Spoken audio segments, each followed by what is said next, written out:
Welcome to the future. It's not a world of chaos and war, but one of perfect order, happiness, and total control.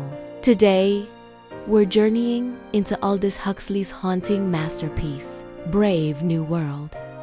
Written in 1932, this novel imagines a society where humans are engineered in labs, emotions are suppressed with drugs, and freedom is traded for comfort. It's a vision of a flawless civilization, but just beneath its shiny surface lies a chilling truth about what it really means to be human.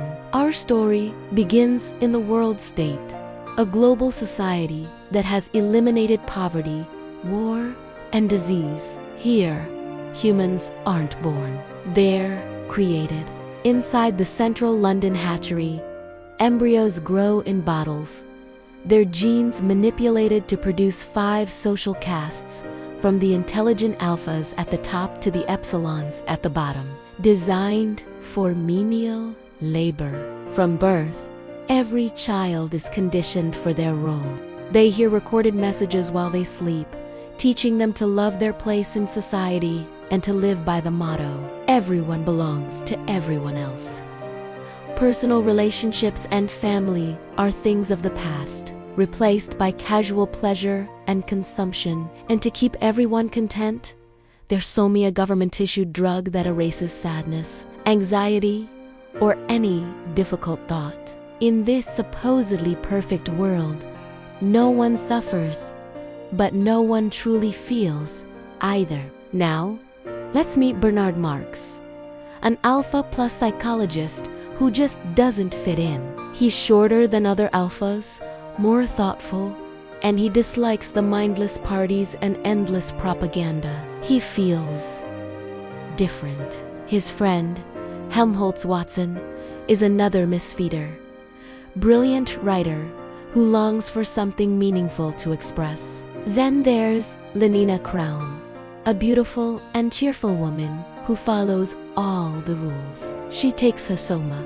enjoys life, and avoids deep feelings. Yet she's strangely drawn to Bernard's intensity. Together, Bernard and Lenina take a trip to the Savage Reservation, one of the last places where people still live naturally with families, aging, and religion. It's a world of raw emotion and suffering, but also of real, unfiltered humanity. On the reservation, they meet John. He was born to a woman from the world state who was accidentally left behind years ago.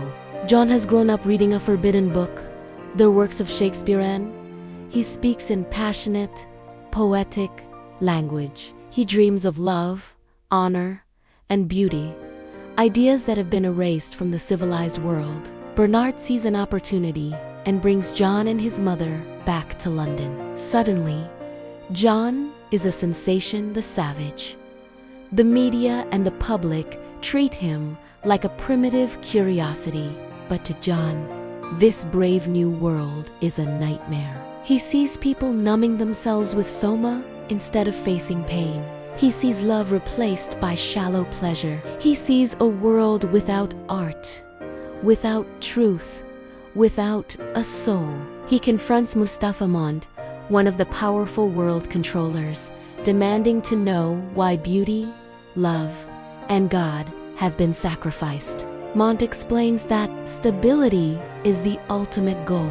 To keep society peaceful, they had to remove everything that causes conflict, including art, family, and individuality. Happiness, he insists, must come before truth. Meanwhile, Bernard's fame for discovering John is short-lived. When John refuses to be a puppet for public entertainment, Bernard's popularity collapses. John's mother, Linda, dies from a soma overdose. Her death devastates John, but to the people of the world state, death is meaningless. At her deathbed, he watches a group of workers laugh and take soma as her body grows cold. He snaps, throwing their soma out the window and screaming, "Be men, be free."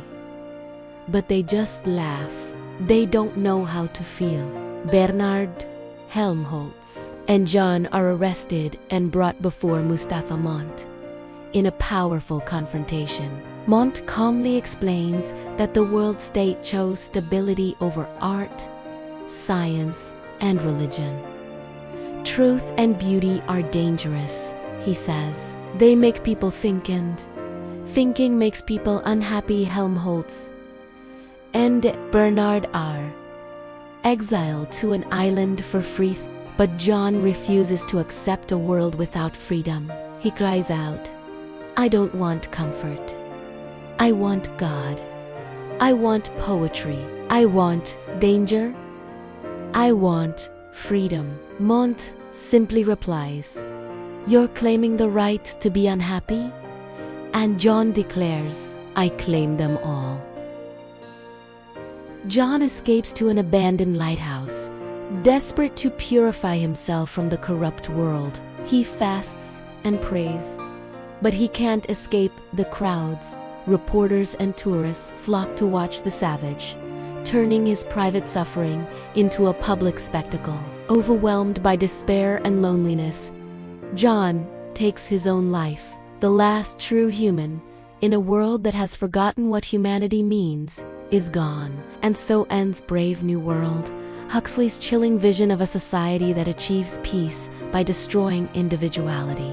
It's a world without pain, but also without purpose. It warns us that when we make comfort our only goal, we risk losing everything that makes us human: love, freedom, and the courage to suffer for something real. Nearly a century later, in our age of distraction and technology, this story asks us a powerful question.